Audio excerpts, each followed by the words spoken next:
warahmatullahi wabarakatuh. Kembali bersama saya Bahrudin Musa, calon guru penggerak angkatan 8 SMA Negeri 8 Kota Tidore, Kepulauan. Baik, untuk hari ini saya tidak sendiri, saya ditemani oleh rekan sejawat yang juga guru di SMA Negeri 8 Kota Tidore, Kepulauan. Silakan Bapak memperkenalkan nama Bapak. Baik, terima kasih. Hai, nama saya Nasarudin Sulaiman. Saya guru kimia di SMA Negeri 8 Tidore, Kepulauan. Hari ini saya diberikan kesempatan oleh calon guru penggerak angkatan 8 untuk mewawancarai saya. Terima kasih. Ya, jadi hari ini saya akan melakukan kegiatan pra observasi bersama rekan sejawat saya Pak Nasar. Beliau adalah guru kimia di SMA Negeri 8. Baik, apa kabar hari ini Pak? Baik. Alhamdulillah baik. Jadi hari ini Bapak, sebelum saya melakukan supervisi di dalam kelas, itu hari ini saya mengambil data awal sebagai pra observasi untuk melihat persiapan ketika kita akan masuk dalam kegiatan supervisi nanti di dalam kelas. Baik Pak, sebelumnya saya ingin menyampaikan bahwa tujuan dari supervisi yang saya lakukan adalah untuk mengetahui jalannya proses pembelajaran dan juga mengevaluasi proses pembelajaran di dalam kelas yang akan dilaksanakan oleh Pak Nasar. Sebelum kita melaksanakan supervisi, ada baiknya saya melakukan daripada supervisi atau pra observasi yang akan saya tanyakan. Ada beberapa pertanyaan yang ingin saya tanyakan dalam kegiatan pra observasi ini. Yang pertama itu tujuan pembelajaran yang akan Pak Nasar capai nanti seperti apa? Ya, baik. Tujuan pembelajaran yang akan saya capai pada proses pembelajaran nanti yaitu yang pertama, peserta didik akan mampu mengidentifikasi senyawa hidrokarbon yang ada di dalam kehidupan sehari-hari. Kebetulan saya materinya hidrokarbon, itu yang pertama. Yang kedua adalah peserta didik nanti bisa menjelaskan atau memahami ciri-ciri khas dari senyawa karbon. Dari ada dua tujuan utama yang harus saya terapkan dalam proses pembelajaran itu, yaitu tadi yang pertama itu adalah peserta didik mampu untuk mengidentifikasi senyawa-senyawa hidrokarbon dalam kehidupan mereka sehari-hari. Yang kedua tadi adalah peserta didik bisa memahami apa sih ciri khas dari senyawa hidrokarbon atau senyawa karbon itu sendiri. Jadi yang menjadi tujuan pembelajaran yang akan Pak Nasar lakukan pada saat mengajar di kelas nanti, yaitu ada siswa mampu mengidentifikasi dan juga siswa mampu memahami tentang senyawa hidrokarbon yang sangat luar biasa. Yang itu yang akan nanti saya lihat perkembangannya pada saat proses pembelajaran di dalam. Berikut Pak Nasar, pertanyaan berikut, ada bagaimana perkembangan yang ingin dicapai Pak Nasar pada saat saya melakukan observasi, misalnya pengembangan yang hendak dicapai ini yang menyangkut mungkin apa-apa yang Pak Nasar nanti dilakukan di dalam kelas. Dari dua tujuan tadi ada dua pengembangan dari sisi pengetahuan dan keterampilan yang ingin saya terapkan dalam proses pembelajaran nanti. Dari segi pengetahuan nanti peserta didik secara spesifik dia bisa mengidentifikasi ternyata bahan-bahan ini yang dia tergolong dalam senyawa hidrokarbon, atau kelompok bahan-bahan ini di dalam kehidupan sehari-harinya yang tidak tergolong dalam senyawa hidrokarbon. Dari sisi pengetahuannya begitu ya, dia bisa mampu membedakan mana senyawa yang masuk dalam kategori senyawa hidrokarbon dan mana senyawa yang tidak tergolong dalam kategori senyawa hidrokarbon. Dari sisi pengetahuannya itu, yang berikut dari sisi pengetahuannya, peserta didik nanti dia mampu untuk memahami ciri khas dari senyawa hidrokarbon. Jadi dalam kehidupan sehari-hari nanti dalam segi pengetahuannya dia bisa, oh ternyata ini hidrokarbon, ya ini hidrokarbon. Yang berikut dari segi keterampilan, ya, dari segi keterampilan nanti saya berharap siswa bisa dengan teliti, dengan ketelitiannya dia secara teliti untuk identifikasi hal-hal tersebut. Dia bisa terampil untuk membedakan mana yang hidrokarbon, mana yang bukan hidrokarbon, bagaimana sih ciri khas dari senyawa hidrokarbon. Begitu juga keterampilan dia untuk keterampilan dari peserta didik itu untuk menyampaikan hasil penyelidikannya di dalam kehidupan sehari-hari. Dia bisa mempresentasikannya di dalam kelas atau dia bisa menyampaikannya terhadap teman-teman yang lain. Oh ini menurut dia bahwa hidrokarbonnya begini, bukan hidrokarbonnya begini, seperti dari dua segi itu yang saya ingin kembangkan, segi pengetahuannya dan segi keterampilannya seperti sangat itu. luar biasa. Jadi yang ini yang nanti akan saya lihat perkembangannya di dalam kelas nanti tentang pengembangan yang akan dicapai dari Pak Nasar jelaskan tadi tentang dari pengetahuan dan keterampilan. Nah, itu yang akan nanti saya lihat di dalam kelas Pak Nasar. Baik, berikut ada mungkin persiapan strategi yang akan Pak Nasar lakukan di saat proses pembelajaran. Strategi apa yang Pak Nasar lakukan, mulai dari metodenya atau juga modelnya seperti apa Pak Nasar? Baik. Seorang guru itu dia harus pintar untuk atur strategi dalam pembelajaran untuk mencapai tujuan pembelajaran tersebut. Jadi dari dua tujuan tadi ada strategi saya untuk untuk dibuat agar proses pembelajaran itu, tujuan pembelajaran itu bisa tercapai. Yang pertama, proses pembelajaran nanti saya gunakan model pembelajaran problem basic learning. Saya gunakan model pembelajaran problem basic learning, di mana di model pembelajaran itu nanti saya akan kasih masalah. Ya, saya berikan masalah kepada peserta didik. Dari masalah itu mereka cari literatur di sumber-sumber internet atau buku-buku referensi yang lain untuk memecahkan masalah yang saya bagi dalam LKPD. Lembar kerja yang sudah saya siapkan untuk peserta didik nanti.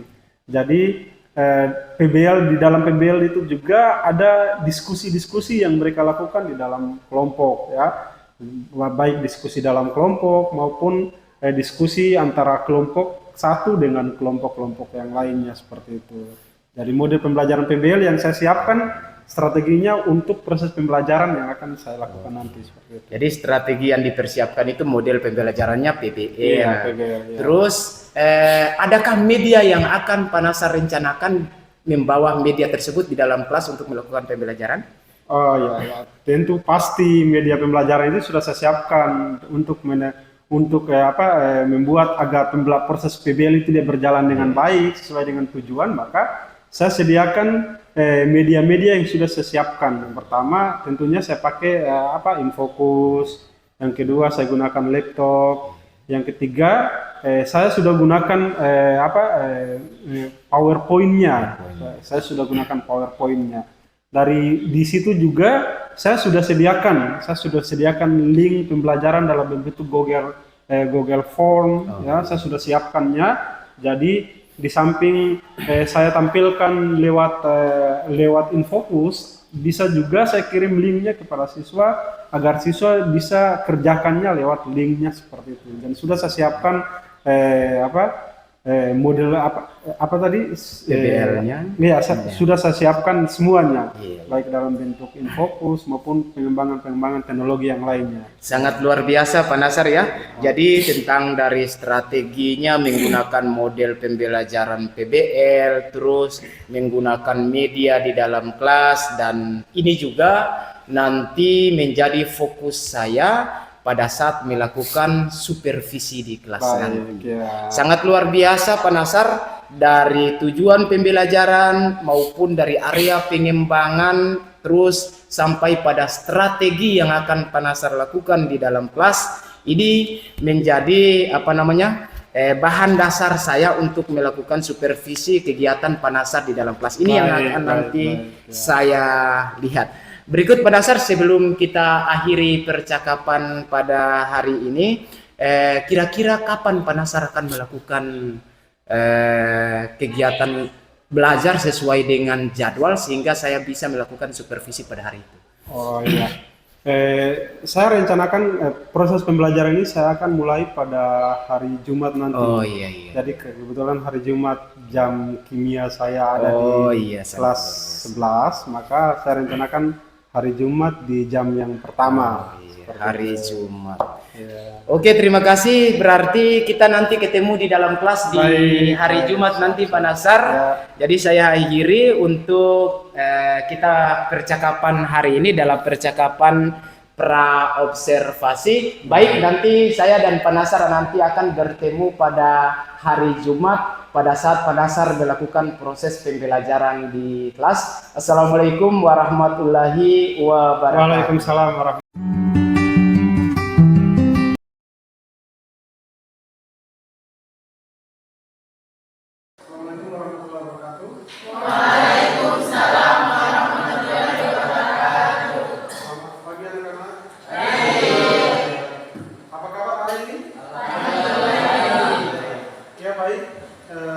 Alhamdulillah ketemu lagi dengan saya pada mata pelajaran kimia. Mohon sediakan buku-buku kimianya. Sediakan buku kimianya. Selain buku kimia, saya harap untuk dimasukkan ke dalam kelasnya masing-masing. Ya, anak-anak mungkin ada di sekitar Anda ada sampah-sampah mohon dibersihkan bersama-sama. Dibersihkan bersama-sama. Dulu kita mulai pelajaran pada pagi hari ini. Jadi marilah kita berdoa bersama. Ketua kelas. Bapak saya minta izin untuk memimpin doanya. Ini adalah kita berdoa untuk keyakinan kita masing-masing. Islam saya pimpin dengan Fatihah dan Kristen menyesuaikan. Fatihah baik. Bismillahirrahmanirrahim. Duduk kembali. Baik, sebelum kita mulai, untuk menumbuhkan rasa semangat nasionalisme kita, semangat cinta tanah air kita, maka saya mengajak kepada kelas 2 sebelum kita mulai pelajaran hari ini, marilah kita menentukan kepala sejenak mengenang para pahlawan kita, terutama pahlawan di bidang pendidikan, dari pendidikan kita mulai. Selesai. Ya, baik anak-anak. Jadi sebelumnya saya absen dulu ya. Apriani Ilham, Vanessa Kalado. Alhamdulillah semua hadir ya. Jadi sebelum saya mulai materi pada pagi hari ini, saya harapkan adik-adik anak-anak untuk perhatikan video yang akan saya putar berikut ini. Top ya? Sudah dilihat videonya? Sudah. Oke. Ada yang bisa jelaskan kira-kira video apa yang anda lihat tadi? Ada yang bisa? Pembakaran kayu. Iya, pembakaran kayu. Iya, pembakaran kayu. Di video tadi proses pembakaran kayu ya. Jadi kalau kayu dibakar hasilnya jadi apa? Arang. Hasilnya jadi arang. Oke. Selain dari arang apa lagi? Selain abu. Ya, berarti kayu itu ketika dibakar nanti akan hasilnya jadi arang dan abu ya. Hasil dari pembakaran kayu itu menunjukkan bahwa di situ ada senyawa karbon. Ada karbon di dalamnya. Ada yang bawa botol air minum? Ada? Ada yang punya botol air minum? Ada. Oke. Ini saya ini tanyakan kepada Anda. Ini bahan dasar dari pembuatan botol air minum itu dari apa? Ada ya? Silakan. Dari plastik. Benar ya? Bahan dasarnya adalah plastik. Ya. Plastik ini merupakan aplikasi dari senyawa hidrokarbon. Ya. Senyawa hidrokarbon. Aplikasinya dalam kehidupan sehari-hari yaitu plastik yang sebagaimana merupakan bahan dasar pembuatan botol. Ya. Jadi materi yang akan kita pelajari hari ini yaitu tentang hidrokarbon. Kalau hidrokarbon berarti di dalamnya kita bicarakan tentang hidrogen dan karbon. Baik anak-anak, nanti materinya itu saya sudah bagikan di grup kelasnya ya. Ya, di grup kelas ini materinya saya sudah bagikan di situ. Ya, saya sampaikan dulu tujuan pembelajaran yang akan kita pelajari pada kesempatan kali ini. Ya, baik. Ini tujuan pembelajaran kita pada pertemuan kali ini. Yang pertama, memahami kekhasan atom karbon yang menyebabkan banyaknya senyawa karbon. Ya. Yang kedua, mengidentifikasi senyawa hidrokarbon dalam kehidupan sehari-hari. Sebelumnya, adik-adik, nanti saya bagikan Anda ke dalam kelompok. Ya, saya bagikan Anda ke dalam kelompok. Ya, jadi kelompoknya saya masih pakai kelompok yang sebagaimana kita gunakan kelompok yang lalu ya. Bisa ya? Ya. Baik. Jadi anak-anak sudah duduk per kelompoknya masing-masing ya? Sudah. Jadi nanti sebentar saya jelaskan apa yang harus kita kerjakan di setiap kelompoknya masing-masing. Yang pertama itu Anda nanti saya kasih lembar kerja, setiap kelompok saya kasih lembar kerjanya masing-masing. Setelah itu saya berikan kesempatan kepada setiap kelompok, ya, semua kelompok untuk mencari literatur, untuk mencari di buku-buku sumber yang ada, mencari di internet terkait dengan masalah yang ada di LKPD-nya nanti. Anda diskusikan di kelompoknya masing-masing, ya, diskusi untuk menyelesaikan masalah yang ada di LKPD-nya masing-masing. Ya. Setelah Anda diskusi, Anda buat kesimpulan, ya, kesimpulan, mencatat kesimpulan di setiap diskusi Anda. Setelah Anda catat kesimpulannya, nanti sebentar saya berikan waktu setiap kelompok untuk mempresentasikannya di depan. Ya, dan kelompok lain saya berikan kesempatan untuk bertanya kalau ada yang akan dipertanyakan nanti. Kelas sedikit kelas, tolong bagikan SKPD-nya di setiap kelompoknya. Sebelum Anda menjawab masalah itu, saya minta perhatian Anda ke depan di layar ini. Saya mau jelaskan sedikit, ya. Saya mau jelaskan sedikit terkait dengan materi hidrokarbon tadi. Supaya apa? Supaya Anda punya gambaran, ya. Anda punya gambaran untuk menyelesaikan masalah yang akan Anda selesaikan di LKPD-nya. Kita pelajari hari ini tadi tentang hidrokarbon. Ya, hidrokarbon itu ada berbagai macam submateri, ya. Tapi yang akan kita bahas pada pertemuan ini yaitu ciri khas hidrokarbon atau ciri khas atom karbon. Ya. Kekhasan atom karbon itu punya ciri khas tersendiri, ya. Jadi Anda identifikasi senyawa hidrokarbon dalam kehidupan sehari-hari itu, Anda cukup lihat, ya. Cukup lihat oh senyawa itu ada atom C-nya atau ada atom H-nya. Kalau ada identifikasi hidrokarbon ya. Nah, kalau senyawa itu ada atom C dan atom H, berarti senyawa itu masuk dalam kategori senyawa hidrokarbon. Nah, kalau ada unsur lain di dalam, berarti dia tidak termasuk senyawa hidrokarbon. LKPD-nya sudah ada di kelompok masing-masing. Ya, silakan dilihat LKPD-nya.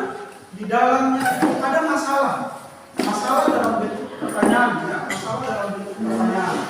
Nah, nanti Anda selesaikan masalah itu. Selesaikannya dengan cara apa? Tadi saya sampaikan, Anda buka buku, bisa juga pakai link materi yang saya bagikan di grup kelas masing-masing ya untuk menyelesaikan masalah itu.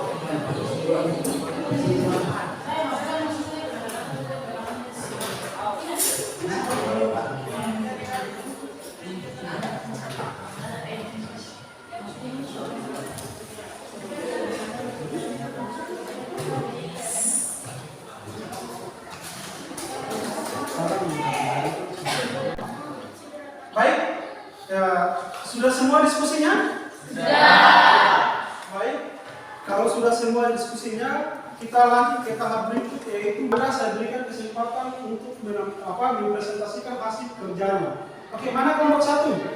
Ya, kelompok 1 diskusinya. Silakan kelompok 1 bagi depan.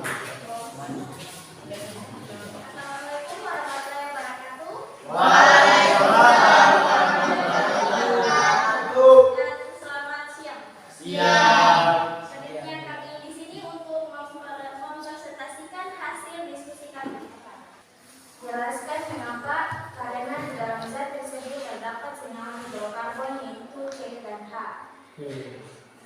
Yang kedua, berdasarkan tabel di atas, kelompokanlah zat mana saja yang bukan tergolong senyawa hidrokarbon. Saya berikan kesempatan kepada kelompok lain. Ada pertanyaan di kelompok 1? Ya, silakan kelompok 3. Assalamualaikum warahmatullahi wabarakatuh. Kenapa air tidak termasuk senyawa hidrokarbon? Silakan kelompok 1. Silakan menjawab. Kenapa? Baik, saya akan menjawab. Karena dalam air terdapat unsur O. Tetapi dalam unsur air terdapat unsur C dan K.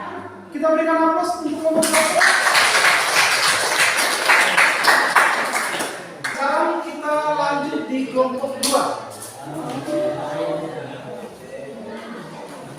Oke, silakan kelompok 2. Silakan. Oke, pertama-tama Assalamualaikum warahmatullahi wabarakatuh. Jadi baik, di sini kami disuruh untuk menyelesaikan beberapa permasalahan. Zat yang termasuk dalam hidrogen hidrokarbon adalah lilin dengan rumus kimia C19 H40, plastik dengan rumus kimia C22 H42, bensin dengan rumus kimia C8 H15, dan aspal dengan rumus kimia C28 dan H58. Angka berapa yang menunjukkan atom C primer, sekunder, tersier, dan kuartener? Dalam atom C primer terdapat atom C1, K2, K5, 8, 10, 14, dan 15. Ada yang ingin bertanya untuk kelompok 2? Iya, ada. Dari kelompok berapa? Dari kelompok 4. Oke, silakan kelompok 4. Silakan. Yang berupa, mengapa gula tidak termasuk senyawa hidrokarbon? Jadi jawabannya itu karena terdapat atom lain selain atom senyawa yaitu atom gula. Kita berikan aplaus. Silakan kelompok 4. Yang depan. Oke, silakan kelompok 4. Sebelumnya Assalamualaikum warahmatullahi wabarakatuh. Kami dari kelompok 4 ingin mempresentasikan hasil diskusi kami kepada Bapak Seri. Sebelumnya, Assalamualaikum warahmatullahi wabarakatuh. Angka berapa yang menunjukkan atom C primer, sekunder, tersier, dan kuartener? Atom C primer berada pada atom C1, 3, 5, 8, 11, 13, dan 12. Atom C sekunder juga terdapat pada atom C7, 4, 9. Selanjutnya saya berikan kesempatan kepada kelompok lain. Ada yang ingin bertanya? Silakan kelompok 2. Sebelumnya, Assalamualaikum warahmatullahi wabarakatuh. Kami dari kelompok 2 akan memberikan pertanyaan, kenapa atom C nomor 6 merupakan atom C tersier? Jadi karena atom C nomor 6 itu mengikat 3 atom tetangga, yaitu C4, C7, dan C9. Kelompok 4, kita berikan aplaus untuk kelompok 4. Silakan kelompok 5. Ayo maju. Assalamualaikum warahmatullahi wabarakatuh. Kami dari kelompok 5 akan mempresentasikan hasil diskusi kami. Angka berapa yang menunjukkan atom C primer, sekunder, tersier, dan kuartener? Atom C primer terdapat 5 atom, yaitu atom pada nomor 1, 10, 8, 6, dan 4. Ada pertanyaan untuk kelompok 1? Ya, silakan kelompok 1. Silakan. Pertanyaannya, mengapa atom C nomor 3 termasuk atom C kuartener? Karena pada atom C3 berdekatan dengan 4 atom C lainnya. Maka dalam pengertian atom C kuartener, atom C yang mengikat 4 atom C lainnya buat 3. Terutama untuk kelompok 1. Dari semua presentasi saya melihat tidak ada yang tidak bagus, semuanya bagus-bagus ya. Hasil presentasinya bagus. Ada yang bisa menyimpulkan materi kita hari ini? Ada. Ya, silakan. Maju, silakan. Jadi kesimpulan yang bisa saya dapatkan hari ini adalah hidrokarbon adalah senyawa yang unsur penyusunnya yaitu unsur dan H. Dan juga atom karbon dapat berikatan dengan atom karbon lainnya. Materi yang dapat saya simpulkan pada hari ini adalah bahwa atom C primer adalah atom yang mengikat satu atom lain. Atom C sekunder adalah atom yang mengikat dua atom lain. Oke, betul sekali. Tepuk tangan. Ya. Jadi hidrokarbon itu adalah senyawa yang hanya unsur-unsur penyusunnya hanya atom C dan H. Nah, kalau ada unsur lain yang terikat di situ bukan termasuk senyawa hidrokarbon. Di link yang saya bagikan tadi di situ ada evaluasi, ada link evaluasi. Jadi silakan saya.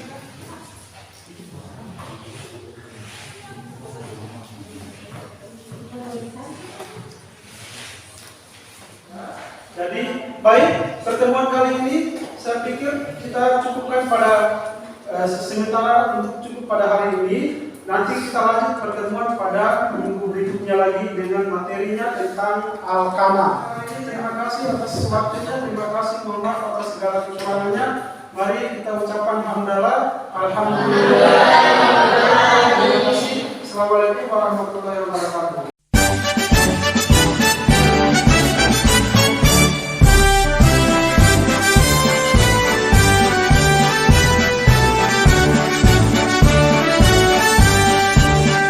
Assalamualaikum warahmatullahi wabarakatuh. Kembali Waalaikumsalam warahmatullahi wabarakatuh. bersama saya pada pagi hari ini, dan di sini saya ditemani oleh rekan sejawat saya Pak Nasaruddin Sulaiman dan Ibu pengajar praktek Ibu Lita Umasugi. Baik, pada hari ini kita masuk pada proses pasca observasi. Sebelumnya saya ingin tanyakan kepada Pak Nasaruddin, bagaimana kabar pada hari ini, Pak? Alhamdulillah baik. Alhamdulillah. Mudah-mudahan kita semua berada dalam keadaan baik selalu. Amin. Untuk itu, pertama yang ingin saya tanyakan pada proses pasca observasi kali ini, bagaimana perasaan Bapak tentang jalannya observasi kelas yang sudah berlangsung? Baik, terima kasih. Setelah saya laksanakan observasi kemarin, saya yang sudah menjadi guru hampir kurang lebih 13 tahun, dan saya juga sudah terbiasa untuk disupervisi oleh para pengawas, supervisi oleh kepala sekolah. Untuk itu, saya pikir bahwa baru kali ini saya mengajar dan di belakangnya ada seorang observer, dan observer itu adalah teman saya seperti itu. Kalau ditanyakan bagaimana perasaan saya pada saat kegiatan pembelajaran kemarin, saya secara jujur saya mengatakan bahwa saya agak sedikit grogi karena meskipun sudah terbiasa belajar, sudah terbiasa mengajar sampai kurang lebih dalam jangka waktu sampai saat ini, tapi saya baru kali pertama mengajar di depan, dan di belakang observer itu adalah seorang guru atau teman sejawat. Jadi perasaan saya agak sedikit grogi dalam menyampaikan materi seperti itu. Ya, mungkin itu refleksi daripada Pak Nasaruddin.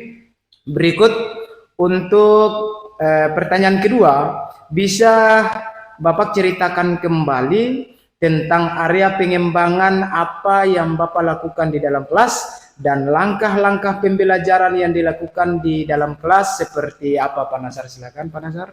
Ya, baik. Kemarin selama proses pembelajaran berlangsung itu ada dua fokus pengembangan yang saya lihat dalam proses itu, yaitu pengembangan pengetahuan dan pengembangan keterampilan. Jadi dua pengembangan itu yang menjadi titik fokus saya pada pembelajaran kali itu.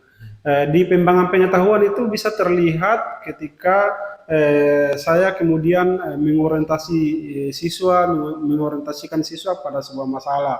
Di situ terlihat ada komunikasi yang aktif antara saya dengan siswa. Siswa kemudian mulai bertanya tentang apa yang belum mereka ketahui, apa yang belum mereka lihat. Situ mulai ada pengetahuan-pengetahuannya muncul di situ. Begitu juga pada saat mereka diskusi, ya, pada saat siswa itu diskusi atau mengembangkan hasil karyanya, siswa terlihat menyampaikan materi dia sudah mampu mengidentifikasi perbedaan antara senyawa hidrokarbon dengan senyawa bukan senyawa hidrokarbon seperti itu. Dari hasil identifikasi itu siswa sudah bisa membedakan dari segi pengetahuannya, siswa sudah bisa mengidentifikasi secara sendiri dari apa yang masuk dalam kategori senyawa hidrokarbon dan apa yang masuk dalam kategori bukan senyawa hidrokarbon dilihat dari yang mereka temui dalam kehidupan sehari-hari.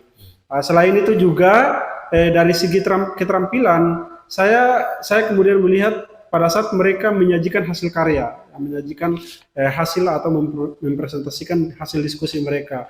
Di situ sudah terlihat bahwa keterampilan mereka untuk menyampaikan pendapat, keterampilan mereka untuk menjawab pertanyaan, keterampilan siswa untuk menyampaikan hasil diskusi mereka di depan kelas itu agak sudah bagus menurut saya.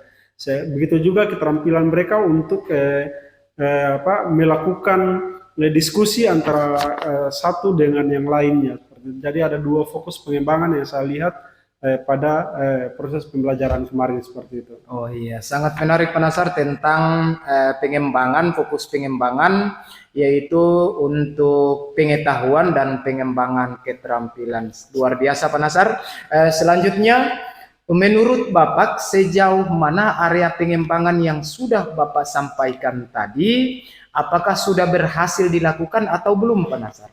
Iya, jadi menurut saya ya area pengembangan, dua pengembangan yang sudah saya kembangkan dalam proses pembelajaran itu masih menurut saya ya dia sudah berhasil.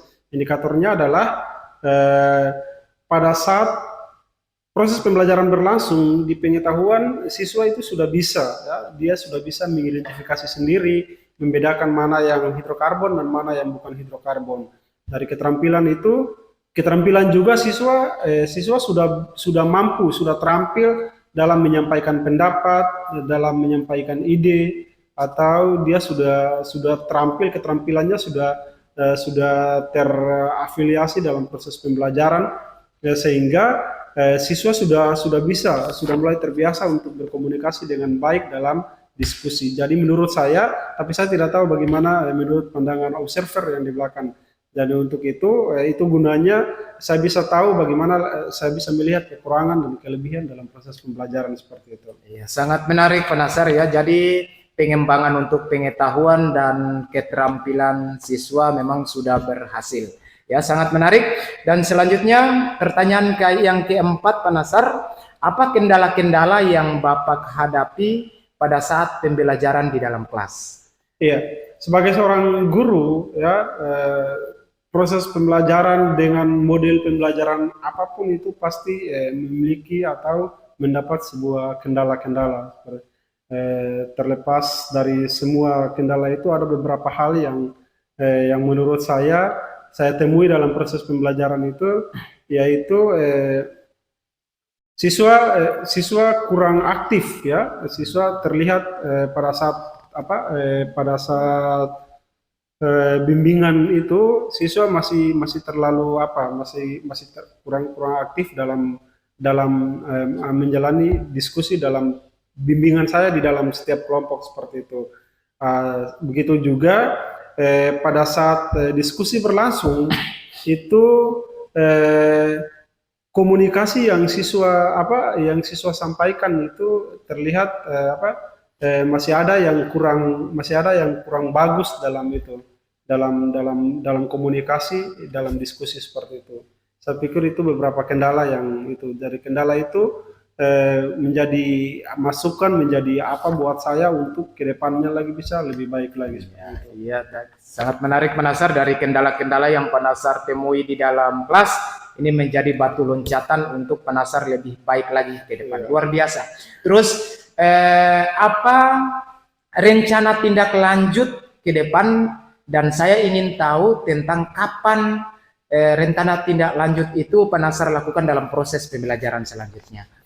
Iya, jadi saya berharap segala sesuatu yang sudah menjadi kekurangan dan masukan buat saya dalam waktu dekat atau pertemuan-pertemuan berikut, saya akan melakukan perbaikan-perbaikan terhadap proses pembelajaran yang sudah saya lakukan. Jika ada kekurangan-kekurangan dalam waktu dekat, ya paling tidak pertemuan berikut di minggu depan itu kita sudah bisa mengevaluasi setiap proses yang sudah saya lakukan di dalam kelas. Jika masih ada kekurangan-kekurangan atau kendala-kendala dalam pembelajarannya seperti itu. Oke, itu adalah rencana tindak lanjut ya Pak. Iya. Pak Nasar bisa pastikan kapan agar supaya saya bisa memantau kembali perkembangan yang terjadi pada Pak Nasar? Yang pastinya dalam waktu dekat atau pertemuan berikut yaitu minggu depan lah. Itu saya berharap kita bisa kerjasama yang baik supaya ketika pada saat pertemuan berikut saya bisa mengevaluasi kembali kendala-kendala itu, dan mudah-mudahan pada pertemuan berikut di minggu depan itu kita sudah bisa meminimalisir setiap kekurangan atau kendala-kendala yang saya hadapi dalam proses pembelajaran kemarin. Oke, sangat luar biasa Pak Nasar. Sebelum kita menutup proses perbincangan kita pada pasca observasi ini, karena mengingat juga karena waktu, namun sebelum saya tutup, saya ingin tanyakan kepada Pak Nasar kembali, apa kira-kira Pak Nasar dapatkan dari percakapan kita pada pagi hari? Ya, jadi dari percakapan hasil wawancara ini saya bisa melihat bahwa di mana letak kekurangan atau di mana letak kelebihan yang saya miliki dalam proses pembelajaran. Jadi ini wawancara ini adalah merupakan bahan evaluasi buat saya juga agar proses ke depan itu kita bisa rubah dia sesuai dengan keinginan atau sesuai dengan kepentingan kita masing-masing seperti itu. Ya, sangat luar biasa Pak Nasar, mengingat karena waktu, jadi saya akhiri untuk percakapan pasca observasi hari ini. Saya menyatakan bahwa semoga sukses selalu Pak Nasar untuk proses pembelajaran di kelas. Baik. Saya akhiri. Assalamualaikum warahmatullahi wabarakatuh. Waalaikumsalam warahmatullahi wabarakatuh. Terima kasih.